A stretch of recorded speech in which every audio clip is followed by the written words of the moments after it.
Ok, salutare tuturor, eu sunt Joe și astăzi filmăm un episod din Team Fortress 2. Este un jump rush. Da. Ora actuală la care filmez este ora 10, cred.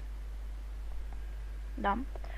Și vreau să nu mă jurați pentru că nu sunt cel mai bun la Team Fortress. Da. M-am apucat de curând de serie, s-ar putea să și donez pentru că vreau un arcaș, un scout, pentru că dacă știți, dacă unii, căcat, mă bâlbâi și n-a chef. Unii mă știți de pe canalul lui Nemeze YouTube pentru că este un prieten foarte bun de-al meu și am mai jucat cu el chestii. Bum. Așa, mă rog. Am mai filmat cu el și m-ați văzut în episoadele lui. Și sunt destul de bun la arc. Și chiar îmi place arcul. Deci, mă rog, împotriva la căcații ăștia care se mișcă repede cum ar fi eu. Nu mă mișc cel mai repede. Dar ideea este că mie chiar îmi place arcul. Fugi. Ok. Da. E mai mult de distracție Team Fortress-ul pentru că altceva nu prea ai ce să faci aici. Cred că mai e și Nemeze. Da, uitați-l, e. Are 0,5, eu am 1,5, e bine. Ok, tipul ăla am prins un hit. Hop, pa, bossul, da.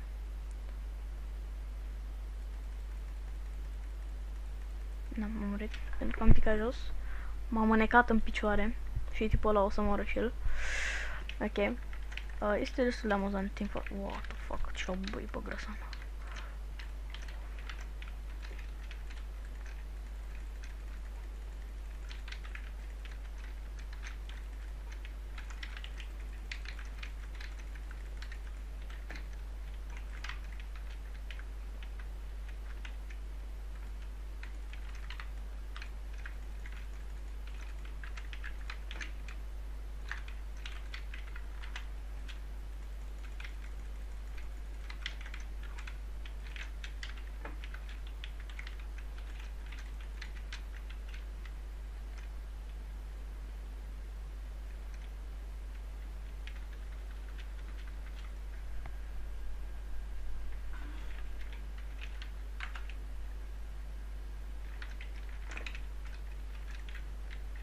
Ok, mă scuzați că am vrut, dar sunt puțin concentrat. Și ideea este că acest videoclip va apărea mâine la ora 7 dimineața. Da, mă voi scula pe la 6:30, cred. Sau 6. Adică, mă rog, da, o să mă scol pe la 6:30, că gen eu în seara asta randez. Și mâine postez. Știți, și da.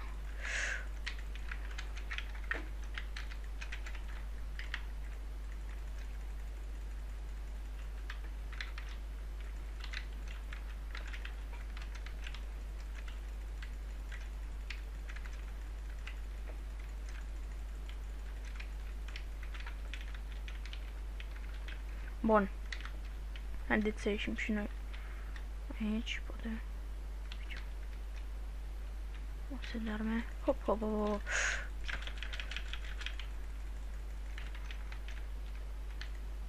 Fuck. Da, mor. Da, am murit.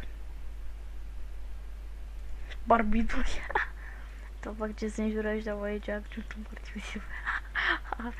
Ok. Fac. Da, bun.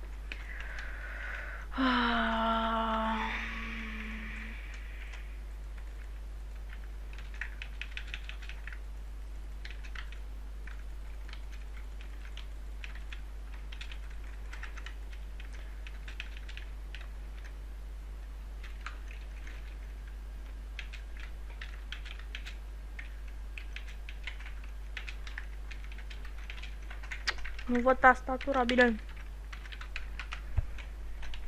Ok. Nu mai primăm pe aici chestia. Chestia, bun. Șpam. fii atent aici. Hop, hop. Aveți asta. Ok. Păi cam atât și cu acest episod de Team Fortress. Până pe data viitoare, eu am fost Josh. Lăsați și voi un mic like acolo pentru că mă motivează. Și dacă vreți să vă motivez și eu pe voi, în curând îmi voi lua un calculator nou. Pentru că acum filmez de pe laptop și da. Până pe data viitoare, eu am fost Josh. Vorbim în următorul episod. Pa!